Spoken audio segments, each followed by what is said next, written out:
Assalamualaikum warahmatullahi wabarakatuh. Assalamualaikum warahmatullahi wabarakatuh.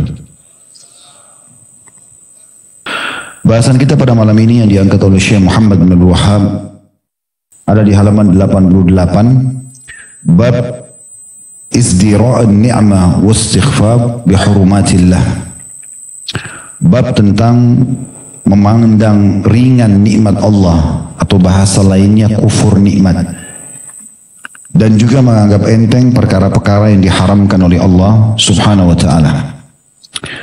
Uniknya dari semua dosa-dosa besar yang beliau susun dalam buku ini, hanya ini yang tidak ada dalilnya. Dan bagi yang pegang bukunya ada footnote nomor 104 di bawah, dikatakan setelah judul ini hanya ada halaman kosong pada makhtutat atau manuskrip Syekh Abdurrahman bin Abdul Aziz Al-Hisin, dan pada makhtutatnya sama hal Mufti Syekh Muhammad bin Ibrahim demikian juga sama. Sedangkan al-makhtutat atau manuskrip Syekh Muhammad bin Abdul Latif tidak disebutkan judul ini. Dan ini juga dinukil disertai dengan tambahan penjelasan dari naskah yang ditulis oleh Ismail Al-Ansari. Artinya dari semua orang yang coba meneliti buku Syekh Muhammad bin Abdul Wahhab ini rahimahumullah, itu hanya ada satu orang, tapi saya belum temukan bukunya, yaitu yang bernama Ismail Al-Ansari. Dia yang menuliskan rincian daripada bab ini. Namun alhamdulillah Allah mudahkan kita coba menyusun beberapa hal yang berhubungan dengan masalah ini. Semoga sudah mewakili tentunya. Baik teman-teman sekalian, kenapa menganggap ringan nikmat Allah dianggap dosa? Bahkan dosa besar. Dalilnya yang pertama, karena kita butuh dalil untuk menunjukkan kalau itu dosa. Seperti antum sehat, anggap remeh, seakan-akan itu tidak penting. Adanya makanan dan minuman selalu dianggap itu adalah hal yang biasa.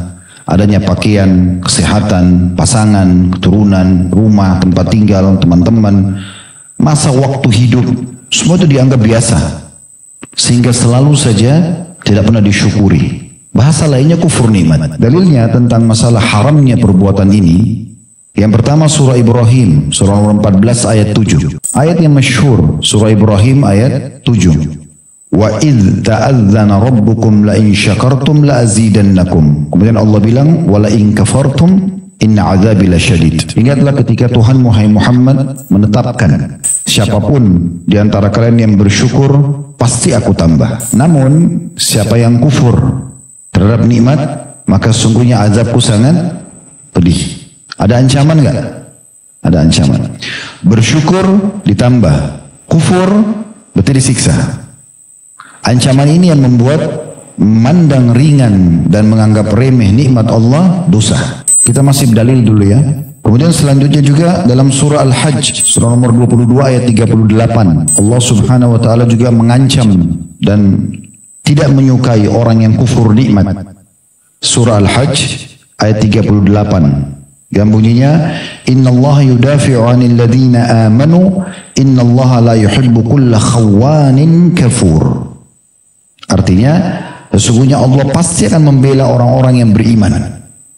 Selama kita berada di atas rel keimanan, menjaga hubungan baik sama kita sama Allah, maka lupakan semua permasalahan. Kenapa sih Allah akan membela kita? Santai aja hadapin. Allah akan datangkan pertolongannya. Itu pasti. Ayat ini berlaku dari awal turun sampai hari kiamat. Dan Allah mengatakan, dan ketahuilah Allah tidak suka dengan para pengkhianat dan orang yang kufur nikmat. Perhatikan di sini ada ancaman juga. Allah membenci mereka. Kemudian juga dalam surah At-Takatsur ayat 8. Ini namanya kita hafal. Kita kan paling suka inna atayna wal asr. Di akhir ayat Allah mengatakan tsumma latus'alunna yauma idzin 'anil na'im. Dan pasti kalian akan ditanya nanti tentang nikmat-nikmat itu. Syekh As-Sa'di dalam tafsir beliau menjelaskan tentang masalah ayat-ayat seperti ini. Beliau mengatakan kurang lebih terjemahannya, nikmat yang kalian peroleh di dunia, apakah benar kalian telah mensyukurinya? Disalurkan untuk melakukan hak Allah dan tidak disalurkan untuk perbuatan maksiat? Tanda tanya. Jika kalian benar-benar bersyukur, maka kalian kelak akan mendapatkan nikmat yang lebih mulia dan lebih baik. Atau kalian tertipu dengan nikmat tersebut, malah kalian tidak mensyukurinya. Bahkan sungguh celaka, kalian malah memanfaatkan nikmat tersebut dalam kemaksiatan. Ini perkataan beliau. Lalu beliau mengangkat firman Allah Subhanahu wa taala yang lain dalam surah Al-Ahqaf ayat 20. Al-Ahqaf ayat 20 bunyinya, wa yawma yu'radu alladhina kafaru 'alan nari adhabtum tayyibatikum fi hayatikum ad-dunya wastamta'tum biha falyawma tujzauna adzabal hun. Al-ayah, artinya, dan ingatlah ketika orang-orang kafir dihadapkan ke neraka, kemudian kepada mereka dikatakan, kamu telah menghabiskan rezekimu yang baik dalam kehidupan duniamu saja, dan kamu telah bersenang-senang dengannya, maka pada hari ini kamu dibalasi dengan azab yang menghinakan.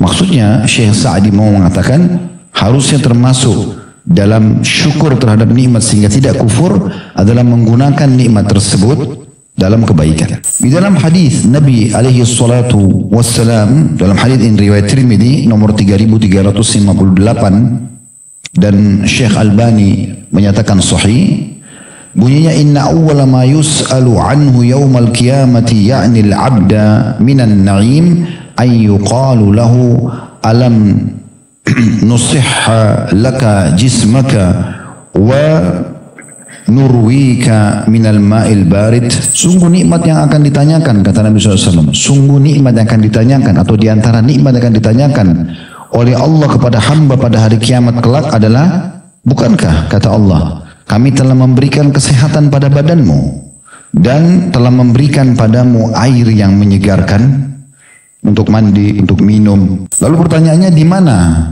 nikmat itu disalurkan? Pada ketaatankah atau pada kemaksiatan? Saya ingin berbagi teman-teman sekalian tips bagaimana supaya kita bisa bersyukur.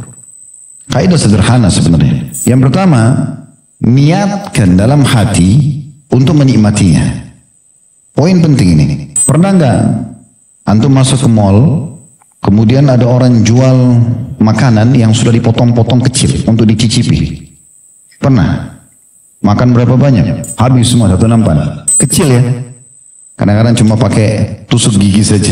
Baik. Kenapa pada saat antum makan itu enak? Bukan gratis. Ada juga gratis nggak enak. Karena antum niat mau menikmati. Beda. Kalau orang niat mau menghilangkan laparnya atau buru-buru makan, nggak ada kenikmatannya. Coba mulai sekarang pakai kaidah pertama. Niatkan selalu mau menikmati. Dalam ibadah atau dalam urusan dunia. Misalnya dalam sholat. Maghrib kita 3 rakaat tadi. Coba niatkan memang mau menikmati. Setiap gerakan, setiap bacaan. Kan kesempurnaan sholat itu di 3 ya. Tepat waktu, tepat gerakan, tepat bacaan. Ya. Dan itu penuh dengan konsentrasi. Caranya gimana? Coba nikmati. Setiap hurufnya kita yakin. Yang kita baca Al-Fatihah 10 pahala. Sehingga antum tidak akan menyia-nyiakan. Itu karena niat. Ya. Puasa pada saat kita nikmati, hausnya, laparnya biasa aja, karena kita menikmati, niat. Ya, sugestinya itu, kalau niat itu sugesti mau menikmati.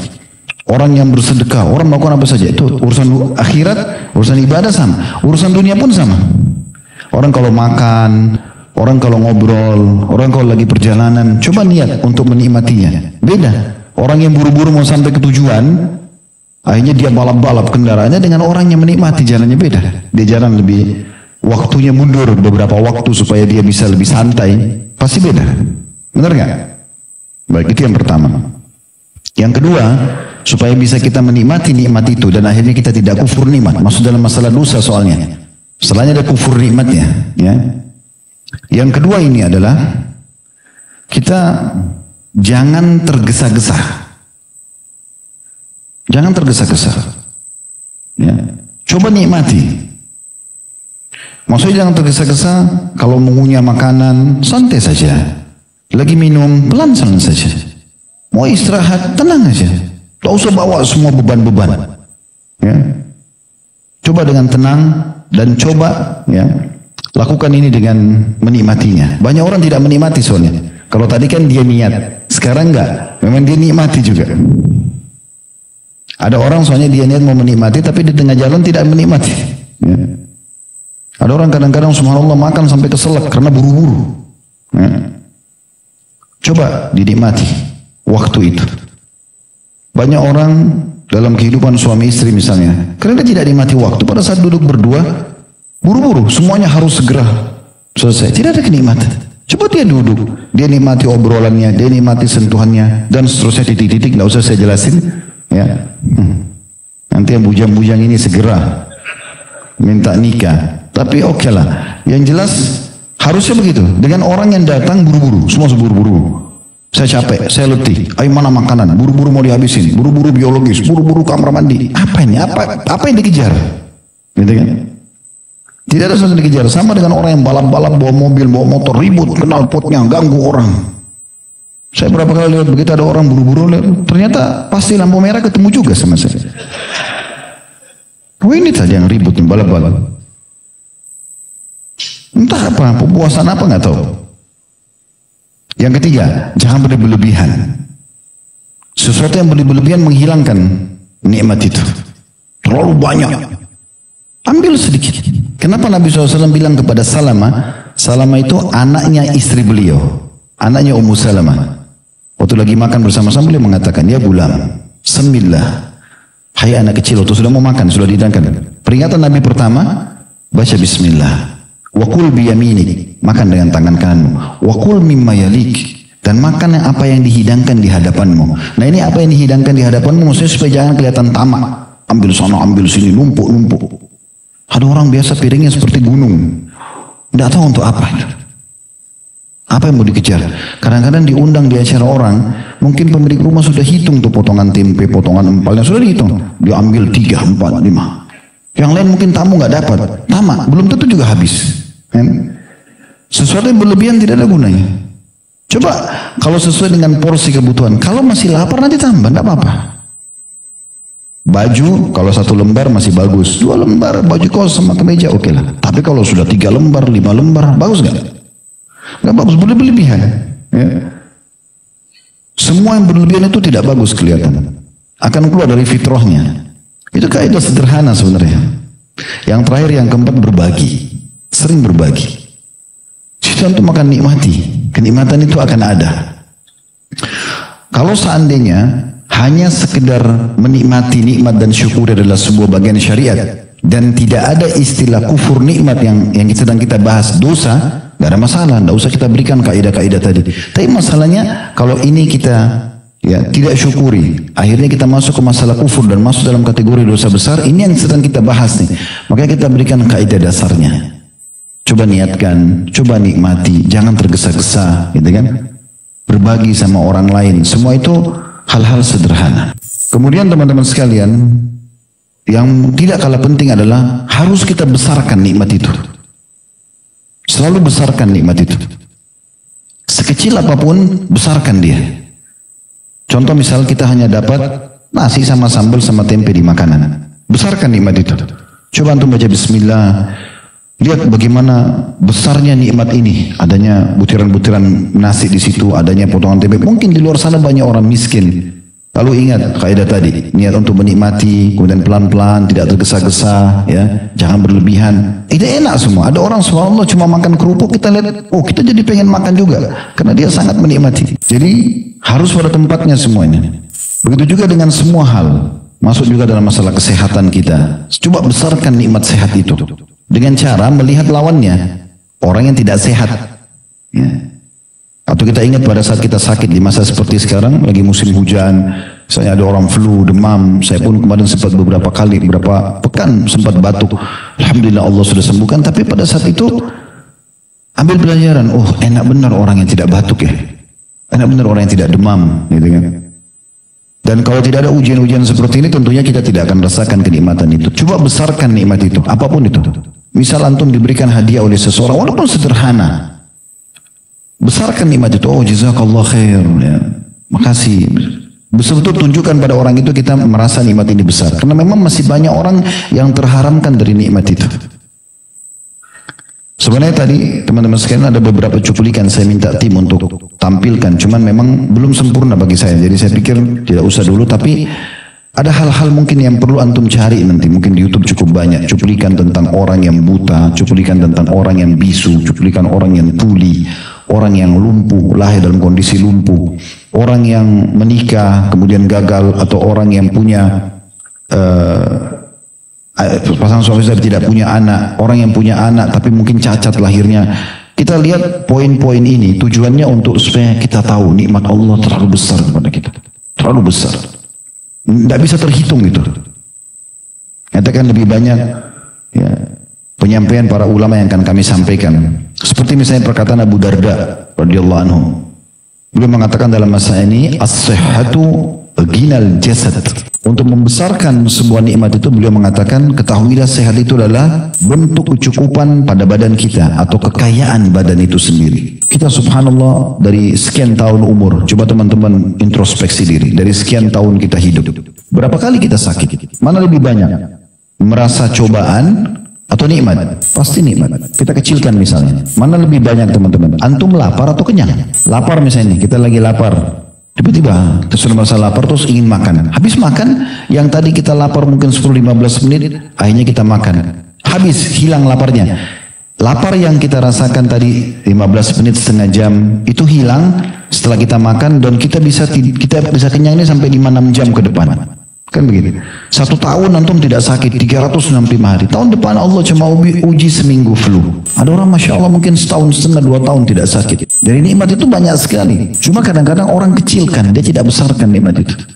Harus kita belajar untuk menikmati dan membesarkan nikmat. Karena salah satu upaya syaitan, kata sebagian ulama adalah mengecilkan nikmat Allah. Pada saat dia lihat pasangannya, dia kecilkan nikmat itu. Seakan-akan ya sudah ini istri saya, ini suami saya. Padahal sebenarnya Allah kasih dia makhluk yang akan bersama dia, mendampingi dia, melayani kebutuhannya. Setiap detiknya harus dinikmati dan disyukuri. Makanan yang kita makan, bisanya lidah kita ya membedakan, memberikan cita rasa. Kemudian setelah itu masuk ke dalam tubuh kita dengan luar biasa. Tubuh kita mengelola, memisah mana vitamin ini, mana vitamin itu, mana kebutuhan darah, mana kebutuhan otot, mana kebutuhan ya urat-urat, otak dan seterusnya. Itu nikmat yang luar biasa gitu, yang harusnya selalu disyukuri. Makanya ada statement yang menarik dari Wahab bin Munabbih rahimahullah. Beliau mengatakan al-afiyatul mulkul khafi. Sehat itu bagikan kerajaan yang tersembunyi. Dan juga Ibnu Mas'ud pada saat menjelaskan tadi surah At-Takatsur, "Tsumma latus'aluna yawmaidin 'anil na'im", beliau mengatakan masuk dalam naim al-amnu was-sihha. Termasuk dalam nikmat adalah rasa aman dan sehat. Coba bayangkan teman-teman berapa banyak negara sekarang mereka bangun pagi itu sudah dengar suara peluru, bom sana sini. Di Palestina orang tidak aman, di Syria orang tidak aman, banyak di negara-negara yang lain. Antum Masya Allah bangun tidur ada nasi uduk, ada lontong sayur, ada ini gorengan, lengkap semua. Udara segar. Negara aman, caci maki pemerintah, caci maki ini, semua orang salah depan mata dia, dia yang paling hebat. Ini ajaib ini orang ini. Banyak di negara kita begini. Semua orang salah, ya. Ini sering saya bahasakan seperti pemain bola, ya. Banyak orang yang jadi pemain bola itu dari kecil sudah sekolah. Sekolahnya dari mungkin umur SD sudah sekolah sepak bola. Begitu penalti salah. Yang nonton bilang apa? Bodoh. Padahal kalau dia masuk belum tentu dia bisa masukin tendangannya kan. Itu banyak orang begitu. Oh, caci maki pemimpin, caci maki atasannya, caci maki orang tuanya, caci maki teman-temannya, seakan-akan semuanya orang salah, dia yang paling hebat. Padahal belum tentu dia bisa kerjakan. Ya. Maka hati-hati, keamanan yang ada sebuah nikmat, jangan kufur. Alhamdulillah, itu harus kita syukuri. Gitu kan? Itu juga dengan kesehatan tadi, selalu syukuri. Sampai sebagian juga ulama salaf seperti Bakar Al-Mazini radhiyallahu rahimahullah, beliau mengatakan, "Ya ibna Adam, wahai anak Adam." Bakar ini berkata, "In aradta an ta'lama qadra ma an'ama Allahu 'alaik faghammid 'ainaik." Wahai anak Adam, kalau kau benar-benar mau tahu kadar nikmat Allah, mulai dari hal yang paling sederhana yang bisa kamu lakukan, yaitu coba pejamkan matamu. Coba pejamkan mata, bayangkan seperti ini keadaan kita. Tidak bisa tahu siapa yang di depan kita, tidak bisa tahu apa yang berbahaya, lubang kah, batu kah. Kita kalau mau jalan meraba-raba. Setiap hari kita gunakan mata kita ini. Berapa belas tahun dan bulan tahun kita gunakan mata. Bisa kita lihat segala macam hal. Itu nikmat yang luar biasa. Itu saja sudah sulit untuk kita, ya, untuk dibahas gitu.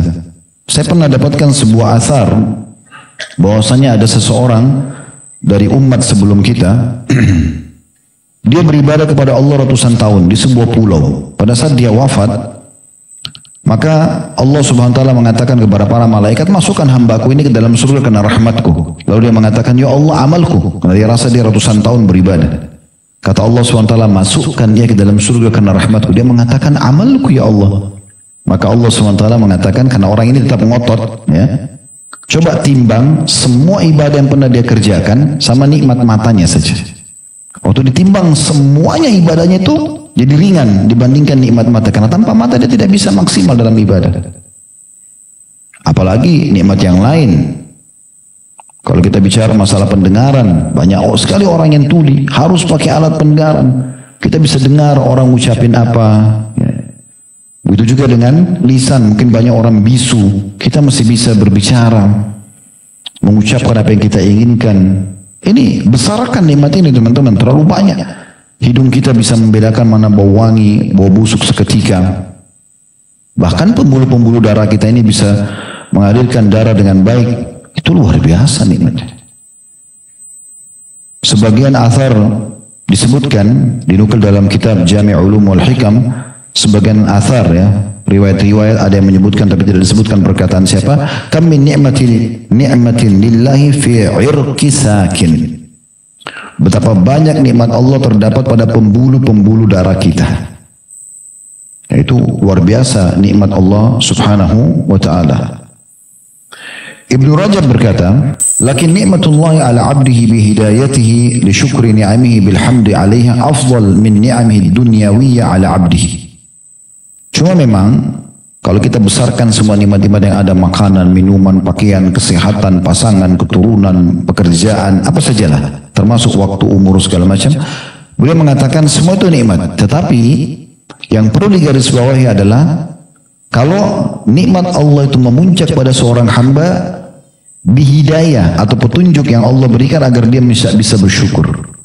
Jadi yang sedang kita bahas itu sebenarnya bagaimana mensyukuri nikmat dan jangan kufur. Kalau antum bisa tersentuh di situ dan berpikir, oh iya, nikmat Allah saya harus banyak syukuri ini, maka itu adalah nikmat terbesar sendiri, kata Ibnu Rajab rahimahullah. Karena banyak orang tidak bersyukur. Ada orang mungkin di meja makannya penuh dengan segala jenis makanan, tapi selalu, kok begini? Ini apa? Kok ini lagi? Terulang-ulang dengan bahasa-bahasa yang tidak santun. Padahal Allah SWT datangkan kepada dia, itu terjadi pada Bani Israel. Waktu Allah manjakan mereka, dikasih man wassalwa. Mereka dikasih kayak semacam jenis burung puyuh. Allah turunkan itu, dikasih makanan oleh Allah SWT. Rezeki. Tapi mereka bilang jenuh. Mereka minta kepada Nabi Musa, minta bawang putih, bawang merah, minta apalah. Kata Nabi Musa, kalian mau meninggalkan nikmat yang besar kepada nikmat yang kecil, ngapain? Sudah jadi tinggal makan dari langit Allah turunkan. Enggak, kufur nikmat. Allah hapus, hilangkan. Allah kasih mereka apa yang mereka mau. Jadi harusnya kita fahami masalah itu. Kalau kita mendapatkan hidayah bisa bersyukur, kata beliau, afdal min ni'amihi dunyawiyya ala abdi. Lebih besar daripada nikmat dunia yang Allah karunia kepada seorang hamba. Fa inna ni'amid dunya illam yaktarin biha syukur. Karena nikmat dunia jika tidak dikaitkan dengan syukur maka malah jadi musibah. Ibnu Hazm berkata, nah ini semua masih dalam kitab Jami' Ulum wal Hikam, karena di situ banyak sekali perkataan-perkataan kaum salaf yang penuh dengan hikmah, ilmu-ilmu yang bermanfaat. Ibnu Hazm mengatakan, Ibnu Hazm ini ulama di Spanyol dulu ya. Beliau mengatakan kullu ni'matin la tuqarribu minallahi azza wa jalla fahiya baliyah. Setiap nikmat yang tidak digunakan untuk mendekatkan diri kepada Allah, tidak bersyukur, tidak malah ibadah, maka itu adalah sebuah musibah. Sebuah musibah. Dan ditambah lagi bahwasanya ya, semua nikmat yang tidak digunakan untuk mendekatkan diri kepada Allah justru akan akan berumur yang sangat pendek. Nikmat itu. Jadi kalau ada orang misalnya matanya terang, telinganya bagus, lisannya, pokoknya tubuhnya sempurna, gagah atau cantik misalnya. Kemudian dia gunakan itu pada kemaksiatan kepada Allah, maka pastikan umurnya akan pendek. Maksudnya umur nikmat itu. Kalau dia ada ajalnya. Tapi nikmat itu akan diangkat oleh Allah Subhanahu wa ta'ala. Tampan dan cantiknya akan hilang itu. Dengan cara Allah Subhanahu wa ta'ala. Allah datangkan musibah, tabrakan, kebakaran, ini, gangguan orang, berantem dan segala macam hal. Jadi banyak. Tapi sebaliknya, orang-orang yang menjaga nikmat-nikmat itu di atas ketaatan kepada Allah, Allah akan berikan karunia yang luar biasa. Sebagian salaf itu sampai mata mereka di akhir umur pun, ya sampai umur puluhan tahun, 80 tahun masih terang. Suara mereka masih lantang, fisik mereka masih sehat. Karena memang mereka selalu gunakan di atas ketaatan. Urwah bin Zubair rahimahullah, beliau pada saat habis diamputasi kakinya, maka beliau pingsan. Karena masa itu pernah saya ceritakan kisah itu kalau masih ingat, tapi sebelum pandemi saya ingatkan kembali. Pada masa itu kalau orang habis diamputasi kakinya karena kena penyakit dan itu akan menular ke seluruh tubuh kalau tidak dipotong, maka tidak ada obat bius, nggak ada juga cara untuk memberhentikan darah kecuali harus dicelupkan kaki atau luka itu di minyak panas. Maka didatangkan minyak panas, dicelupin kakinya itu sampai beliau pingsan pada saat itu. Waktu beliau bangun sudah dibalut luka kakinya, maka beliau bilang sama orang-orang di sekitarnya, mana telapak kaki saya itu? Dikasih. Orang semua heran, kenapa dia minta telapak kakinya? Lalu dia pegang telapak kaki dengan tangan kanannya. Dia mengatakan, Alhamdulillah yang telah memudahkan aku selama 40 tahun engkau diamanahkan pada tubuhku, tidak pernah aku melangkah ke tempat maksiat. Mereka gunakan untuk ketaatan, nikmat itu. Bukan digunakan untuk berdosa gitu. Ibnu Taimiyah rahimahullah menjelaskan lebih panjang lebar tentang masalah syukur ini. Beliau mengatakan, wa anna syukra yakunu bil qalbi wal lisani wal jawarih. Dan ketahuilah bersyukur atas nikmat Allah itu harus dilakukan dengan mengakui nikmat itu dalam hati, diucapkan dengan lisan, dan digunakan nikmat itu di anggota tubuh. Jadi hati kita, oh ya ini alhamdulillah nikmat misalnya. Lisan kita juga bersyukur. Lalu apa yang Allah berikan nikmat dari pakaian, dari makanan, dari transportasi, dari segala macam, itu diaplikasikan dengan anggota tubuh. Maksudnya dengan digunakan dalam ketaatan. Makin rajin ibadah. Ya. Rasionalnya sederhana. Kalau teman-teman dikasih bonus di perusahaan, maka harusnya kita lebih semangat bekerja kan?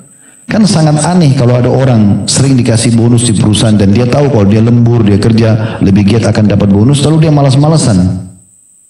Harusnya dia lebih giat. Nah seperti itu orang kalau sedang diberikan nikmat. Jangan bermalas-malasan. Makanya Nabi SAW berlindung dari masalah sifat ini. Allah Subhanahu wa ta'ala memastikan orang yang bersyukur pasti akan ditambah, diberikan tambahan nikmat. Coba bayangkan teman-teman sekalian, nikmat yang sedang kita rasakan dengan ucapkan alhamdulillah pasti ditambah. Dan tambahan Allah ini hitung-hitungannya bukan seperti manusia, 1 tambah 1, tidak seperti itu. 1 bisa dibalas dengan 10, bisa 100, bisa 1000. Antum sebagai tanda syukur bersedekah dengan 10.000 rupiah, itu Allah tidak balas dengan 10.000, bukan 1 dibalas 1, bukan. Allah bisa ganti dengan 100 juta. Mungkin 1 miliar, banyak. Atau mungkin Allah ganti dengan kesehatan sekian tahun. Nah, seperti itu. Dan Allah pastikan dalam surah Al-Imran ayat 145, wasanajzi syakirin. Dan pastikan, kami pasti akan membalas orang-orang yang bersyukur. Pasti. Tidak mungkin tidak. Begitu juga teman-teman sekalian, membesarkan nikmat ini yang sedang kita bahas tadi, itu akan mendatangkan banyak sekali syukur. Dan kalau mulai dari hal yang kecil kita syukuri, maka hal yang besar pasti akan lebih kita syukuri. Dalam sebuah hadis Nabi SAW diriwayatkan oleh Nu'man ibn Bashir radhiyallahu anhuma, Nu'man sahabat, Bashir sahabat, anak dan ayah dua-duanya sahabat.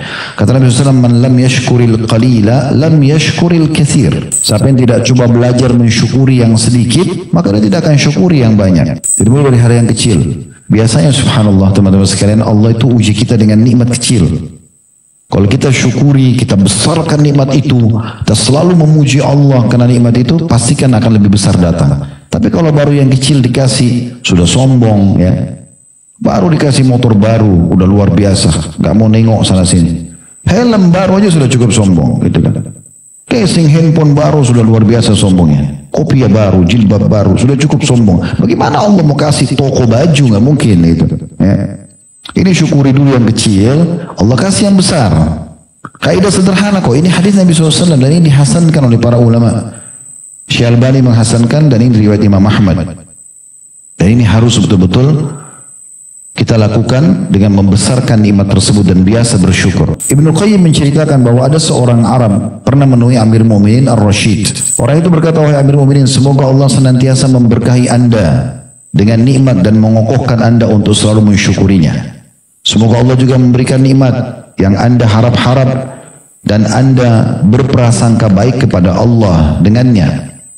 Dan continue dalam melakukan ketaatan kepada Allah. Semoga Allah juga menampakkan nikmat yang ada pada Anda namun tidak Anda rasakan. Semoga juga Allah mudahkan Anda mensyukurinya. Ar-Rashid terkagum-kagum, khalifah. Pada saat itu ucapan tersebut, lantas beliau berkata, sungguh bagus pembagian nikmat menurutmu tadi. Dinukil oleh Ibnu Qayyim dalam kitab Al-Fawaidnya beliau. Jadi memang membesarkan nikmat ini penting, gitu kan? Allah Subhanahu wa taala, teman-teman sekalian, dan ini harus direnungi baik-baik, selalu memenuhi kebutuhan kita, kecuali sebagian kecil yang Allah tidak penuhi. Karena Allah lebih tahu sebagai pencipta, kenapa Allah belum kasih atau kenapa Allah tunda kasih, gitu kan? Contoh misal, bukankah tiap hari kita lapar? Bukankah tiap hari kita haus? Dan kalau lapar dan haus ini ada dalam hidup kita melebihi waktu yang biasa kita rasakan, itu menyiksa sekali. Ada orang sampai mati kelaparan, ada orang mati kehausan, gitu kan? Selalu kita rasakan lapar setiap hari, kita haus setiap hari, kita capek setiap hari, ngantuk setiap hari, kita butuh pakaian setiap hari, ya, kita butuh udara yang segar setiap hari, kita butuh cahaya setiap hari, kita butuh air setiap hari, banyak sekali. Allah kasih nggak? Kasih. Kadang-kadang ada yang Allah tidak kasih. Misalnya kita minta mau menikah sama fulan, Allah belum kasih. Allah lebih tahu. Mungkin kita nggak cocok sama orang itu, nggak usah ngotot. Yang paling bagus adalah kita mengatakan, ya Allah, misalnya mudahkanlah jodohku sesuai dengan yang Engkau lihat terbaik, misalnya sesuai dengan Engkau inginkan. Misal contoh, itu lebih baik. Ya Allah, berikanlah aku pekerjaan yang menurutmu jauh lebih baik. Saya berapa kali ketemu dengan jemaah yang lagi umroh sama kami, masya Allah, yang Allah bukakan pintu rezeki, mungkin nggak masuk di akal kita gitu. Bagaimana Allah bukain mereka pintu rezeki? Yang tadinya mereka hidupnya susah, kemudian Allah bukakan pintu rezeki. Rata-rata itu bahasanya, saya dulu Ustaz ini penjual ini, saya penjual ini, ya penjual makanan di pinggir jalan. Tapi sekarang orang jadi miliarder. Terus apa yang antum lakukan? Saya coba tanya, apa yang lakukan? Saya rutinkan berdoa Ustaz. Saya minta terus, ya Allah, berikan saya sumber pendapatan yang tidak mengganggu ibadah saya kepadamu, ya Allah. Dan itu Allah kabulkan. Hampir semua rata-rata berbicara seperti itu. Syekh Ziyad hafidahullah, beliau pernah memberikan saran kepada kami di Tabligh Akbar di Makassar. Beliau mengatakan, usahakan kalau minta sesuatu sama Allah, walaupun kita bisa detailkan, kita bisa mengatakan, ya Allah sembuhkan penyakit saya yang ini. Tapi kalau kita umumkan mengatakan, ya Allah sembuhkanlah semua gangguan penyakit yang bisa menimpaku atau akan menimpaku, itu jauh lebih baik daripada kita spekkan khusus gitu ya. Misalnya kita sudah mau menikah sama seseorang, ya Allah mudahkan pernikahan saya yang terbaik menurutmu. Itu bisa saja pernikahan itu batal lalu diganti sama orang lain, itu kuasa Allah. Tapi itu bisa terjadi. Ya. Itu jauh lebih baik. Walaupun kita sekali lagi boleh kita menyebutkan apa yang kita inginkan. Dalam surah Ibrahim, Allah Subhanahu wa taala memastikan kalau semua yang kita minta itu mayoritas sudah dikasih. Cuma sebagian kecil yang Allah jadikan sebagai ujian supaya ada pintu sabar, ya. Yang kita bisa raih pahala di situ. Surah Ibrahim ayat 34 Allah mengatakan wa atakum min kulli ma sa'altumu wa in ta'uddu ni'matallahi la tuhsuha innal insana lazalumun kaffar. Dan dia Allah telah memberimu keperluanmu atau memberimu dalam kurung keperluan dari segala apa yang kamu mohon kepadanya. Dan jika kamu menghitung nikmat Allah, tidaklah kamu dapat sanggup menghitungnya. Sesungguhnya manusia itu sangat lalim dan banyak mengingkari nikmat Allah. Ibnu Abi Hatim meriwayatkan bahwa Al-Fudail bin Iyad rahimahullah, seorang ulama tabi'in masyhur, Fudail bin Iyad, pada yang mengatakan Fudail bin Iyad mengisahkan pada suatu hari Nabi Daud alaihissalam berdoa kepada Allah, ya Allah bagaimana mungkin aku dapat mensyukuri nikmatmu Bila ternyata sikap syukur itu juga merupakan kenikmatan darimu. Allah menjawab doa Daud alaihissalam dengan berfirman, sekarang engkau benar-benar telah mensyukuri nikmatmu atau mensyukuri nikmat yang aku berikan. Dan yaitu ketika engkau telah menyadari bahwa segala nikmat adalah milikku. Maksudnya, kalau mau sampai pada puncak syukur yang paling tinggi dan kita rutin bersyukur, kita harus menyadari nikmat itu dari Allah Subhanahu wa taala dan kita tahu hanya Dia yang bisa memberikan dan hanya Dia juga yang bisa menambahkan dan Dia juga bisa mengangkatnya. Sering saya ucapkan contoh ini, kalau kita lagi sehat, yang ciptakan kita Allah, yang ciptakan kesehatan Allah, yang bisa pertahankan Allah. Kalau kita lagi sakit, yang ciptakan kita Allah, yang ciptakan penyakit Allah, yang bisa menghilangkannya hanya. Lalu kenapa bergantung pada selain Allah? Imam Syafi'i rahimahullah mengatakan segala puji hanya milik Allah yang satu saja dari nikmatnya yang tidak dapat disyukuri kecuali dengan menggunakan nikmat baru darinya. Dengan demikian nikmat baru tersebut pun harus disyukuri kembali. Demikian seterusnya. Maksudnya supaya kita bisa menambahkan nikmat lagi setelahnya harus syukuri dulu ini. Pindah ke nikmat ini. Ini disyukuri, pindah lagi ke nikmat seterusnya. Kalau sekarang antum bisa Allah kasih makanan dan memuaskan satu piring nasi, tempe, sayur, alhamdulillah akan membuat datang nikmat yang berbeda. Lauknya akan bertambah, menunya akan berbeda, cita rasanya akan meningkat. Begitu terus, syukuri. Kadang-kadang teman-teman karena sudah terlalu lama nikmat itu sama kita, sering tiap hari kita rasakan, jadi kita kecilkan. Nah ini yang bahaya. Ya. Lupa kalau istri ini sudah sekian tahun melayani dia, ini suami sudah sekian tahun membiayai hidupnya, ini anak sudah sekian tahun ya berbakti sama dia, ini orang tua sekian tahun mengurus dia, ini sahabat sudah sekian tahun hadir dalam hidupnya, ini perusahaan sudah sekian tahun membantu dia menaungi hidupnya, ya dapat pendapatan, kendaraan yang dia pakai sudah berapa kali memenuhi kebutuhan dia. Kamu pakai kendaraan apa? Motor ini, ya motor ini. Padahal motor itu sudah 5 tahun dia pakai. Udah sering silaturahim, sudah sering ke rumah sakit, sudah sering segala macam. Ya, luar biasa gitu ya. Harusnya kita syukuri. Dan sebagai penutup teman-teman sekalian, sesungguhnya puncak yang terbesar setelah nikmat Allah SWT diberikan kepada kita di dunia, di akhirat kita akan masuk ke dalam surga. Dan itu akan diberikan kepada orang-orang yang suka bersyukur. Orang yang bersyukur itu adalah ahli surga. Tidak ada yang lain. Ya. Kapan mereka mensyukuri nikmat-nikmat itu, maka Allah akan balas dengan surga. Disebutkan dalam surah As-Saba sebagai penutup ayat 4, liyajziyal ladzina amanu wa 'amilus solihati ulaika lahum maghfiratun wa rizqun karim. Supaya Allah memberi balasan kepada orang yang beriman dan mengerjakan amal yang saleh. Mereka itu adalah orang-orang yang baginya ampunan dan rezeki yang mulia. Masuk dalam amal saleh adalah mensyukuri nikmat-nikmat yang ada. Mensyukuri nikmat-nikmat yang ada. Nah ternyata nikmat itu juga bisa hilang dengan adanya pengeremeian terhadap dosa. Jadi dosa-dosa ini bisa menghilangkan nikmat-nikmat tersebut. Dan apa yang dikatakan Ali radhiyallahu anhu sebenarnya tafsir daripada firman Allah SWT dalam surah Asy-Syu'ara ayat 30 yang berbunyi wa ma asabakum min musibatin fa bima kasabat aydikum. Apa saja musibah yang menimpa kalian maka disebabkan perbuatan tangan kalian dan Allah memaafkan yang banyak.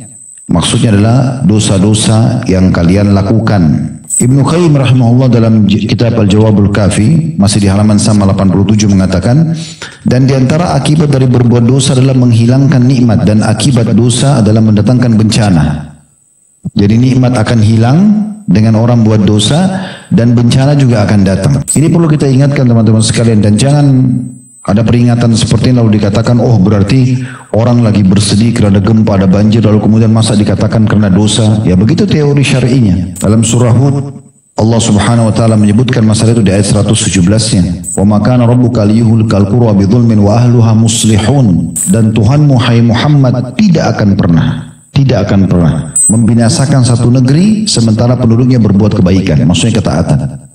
Tidak mungkin gempa, longsor, banjir datang, ini nggak mungkin. Baik itu secara umum ataupun secara individual. Nggak mungkin datang masalah-masalah besar kecuali memang karena ada dosa yang dilakukan. Ibnu Rajab berkata, Al-Hambali rahimahullah, tidaklah disandarkan satu kejelekan dalam satu komunitas, individu atau rame-rame, melainkan pada dosa. Karena dosa adalah sumber semua musibah. Dan kita harus mengetahui teman-teman sekalian makna firman Allah SWT dalam surah Al-Anfal ayat 53 Dzalika bi anna Allah lam yakum mughayyiran ni'matan an'amaha 'ala qaumin hatta yughayyiru ma bi anfusihim wa anna Allah samii'un 'alim. Surah Al-Anfal ayat 53. Artinya siksaan, cobaan, musibah datang itu karena sungguhnya Allah sekali-kali tidak akan mengubah suatu nikmat yang telah Allah anugerahkan kepada seseorang. Sehat jadi sakit misalnya, ya. Kaya jadi miskin. Allah tidak akan mengubah nikmat itu yang telah Allah anugerahkan kepada hambanya atau satu kaum hingga kaum itu sendiri yang mengubah apa yang ada pada diri mereka. Mereka yang kufur nikmat, mereka yang buat dosa, maka nikmat itu diangkat.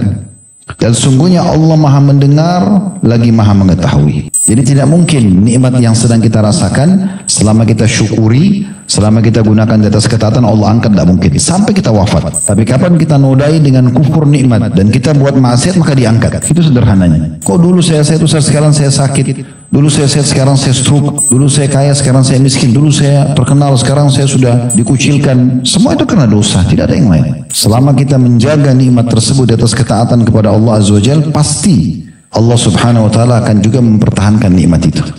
Tidak mungkin tidak. Jadi ini poin yang harus betul-betul kita renungi sama-sama teman-teman sekalian. Tentu bahasan ini kalau kita ingin bagi menjadi dua bahasan, maka itu juga bisa ya, karena memang bahasan dua judul ini memang bisa terpisah, tapi karena memang dia sangat relevan maka disatukanlah oleh Syekh Muhammad rahimahullah. Begitu juga dalam surah ini sebagai penutup ya, dalam surah Al-Qasas surah nomor 28 ayat 59 Allah pastikan Allah tidak mungkin menghilangkan satu nikmat apapun itu sampai orang itu kufur nikmat atau dia buat dosa, baru Allah angkat. Itu pun Allah Subhanahu wa taala dengan kemahamurahannya tidak pernah main langsung angkat begitu saja, enggak. Diberikan bertahap diangkatnya. Tapi dia terus lalai, dia terus biarkan, ya sudah akhirnya sampai hilang dari dia. Perhatikan Allah mengatakan dalam surah Al-Qasas ayat 59. Ini penutupan bahasan kita akan bahas pertanyaan setelah ini insyaallah. Wa ma kana rabbuka muhlikal qura hatta yab'atha fi ummiha rasulan yatlu 'alaihim ayatina wa ma kunna muhlikil qura illa wa ahluha zalimun. Ini firman Allah SWT. Dan tidaklah Tuhanmu hai Muhammad membinasakan kota-kota sebelum dia mengutus di ibu kota itu seorang rasul yang membacakan ayat-ayat kami kepada mereka. Kalau di masa Nabi-Nabi masih hidup, Nabi yang mengingatkan. Tapi setelah Nabi mati, siapa yang mengingatkan? Al-ulama'u warasatul anbiya. Ulama pewaris para Nabi. Selama di kota itu, di desa itu, di negeri itu sudah datang seorang alim, seorang dai mengingatkan, ini nggak boleh, ini nggak boleh, ini nggak boleh, maka sudah tegak hujjah pada mereka. Kapan mereka tetap melakukan, maka musibah akan datang. Kalau Rasul masih hidup, maka Rasul. Perhatikan ini firman Allah, sudah 1400 tahun yang lalu turun dan akan terus dicelakakan sampai menjelang hari kiamat. Dan tidaklah Tuhan Muhammad membinasakan kota-kota, desa-desa, negeri-negeri sebelum dia mengutus. D-nya besar kata ganti Allah. Di ibu kota itu seorang Rasul yang membacakan ayat-ayat kami kepada mereka. Dan ingat kata Allah, tidak akan pernah pula kami membinasakan kota-kota kecuali pembunuhnya dalam keadaan melakukan kezaliman. Makna kezaliman kemaksiatan. Sederhananya. Buat dosa dihukum, selesai. Buat ketaatan akan dibalas. Ya, mirip seperti orang di kantor. Antum ikuti peraturan dapat gaji, lembur dapat gaji. Ugal-ugalan buat pelanggaran ya dipotong.